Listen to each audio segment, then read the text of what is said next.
নবীর আগমনে আসমানও খুশি ছিল, জমিনও খুশি ছিল, 18,000 মাখলুকাত খুশি ছিল, আনন্দে আত্মহারা। আবু জাহেল রাসূলের এত বড় দুশমন, মহব্বতের শেষ সীমানাই ছিল না। আল্লাহর রাসূলের একজন চাচা আবু তালেব রাসূলের ছায়া হিসাবে দাঁড়ায়া থাকতেন। নবীর সঙ্গে 3টা বছর মেরা গুহার মধ্যে রাসূল ছিলেন। রাসূলের কোনো বিপদ আসলে পরে চাচা আবু তালেব রাসূলকে ছায়া হিসাবে দাঁড়ায়া থাকতেন।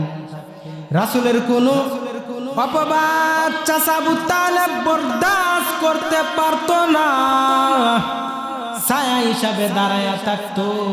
ভালোবাসার অভাব ছিল না, অভাব ছিল না।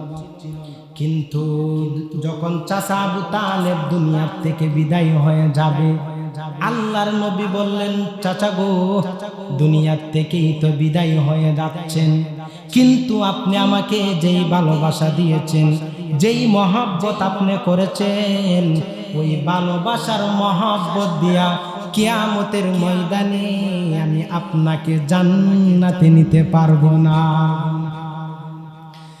এ মুসলিয়ানে কেরাম, ভুল বুঝবা না, ভালো করে কথাগুলো তোমার মেমোরির ভিতরে ঢুকাও।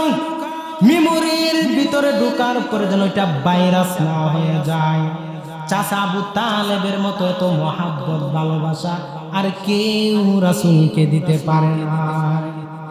মেরা গুহার মধ্যে 3 বছর কারাবদ্ধ ছিল। শুধু তাই নয়, রাসূলের বিরুদ্ধে কেউ কথা বললে চাচা আবু তালেব সামনে দাঁড়ায়া যাইত।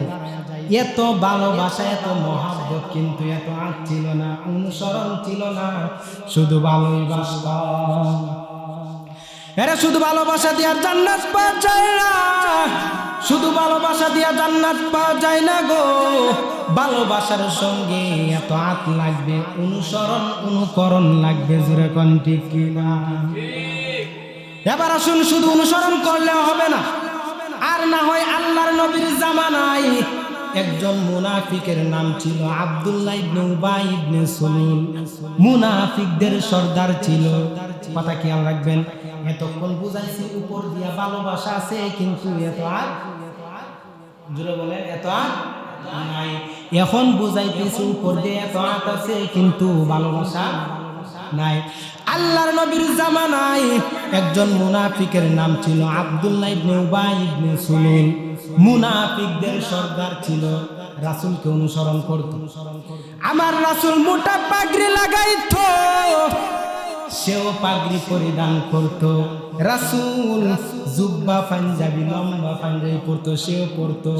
উপর দিয়ে তো হাতের অভাব নাই গো, উপর দিয়ে তো হাতের অভাব নাই, কিন্তু ভিতরে ভিতরে রাসূলের বিরোধিতা করে, বেঈমানের সঙ্গে যুক্তি করে রাসূলের বিরোধিতা করে, ভালোবাসে না, অনুসরণ করে।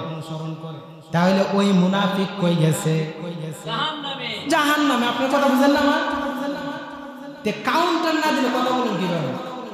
আপনি যদি আমার কথা বুঝেন, হ্যাঁ না ঠিক বেঠিক সুবহানাল্লাহ আলহামদুলিল্লাহ এগুলো জোরে বলতে হবে, তাহলে আমার কথা বলার আরো উৎসাহ জাগবে। ঠিক কিনা বলেন? আরো জোরে ঠিক কিনা বলেন? তাহলে আমরা বুঝলাম শুধু ভালোবাসা দিয়া জান্নাত হাসিল করা সম্ভব। জোরে বলেন সম্ভব? আবার শুধু অনুসরণ করে জান্নাত হাসিল করা সম্ভব? সম্ভব না। এবার আসুন, জান্নাত হাসিল করতে গেলে আমাদেরকে কিভাবে ভালোবাসতে হইব? পাকিস্তানের একজন লেখক, রাইটার, মুফতি শফি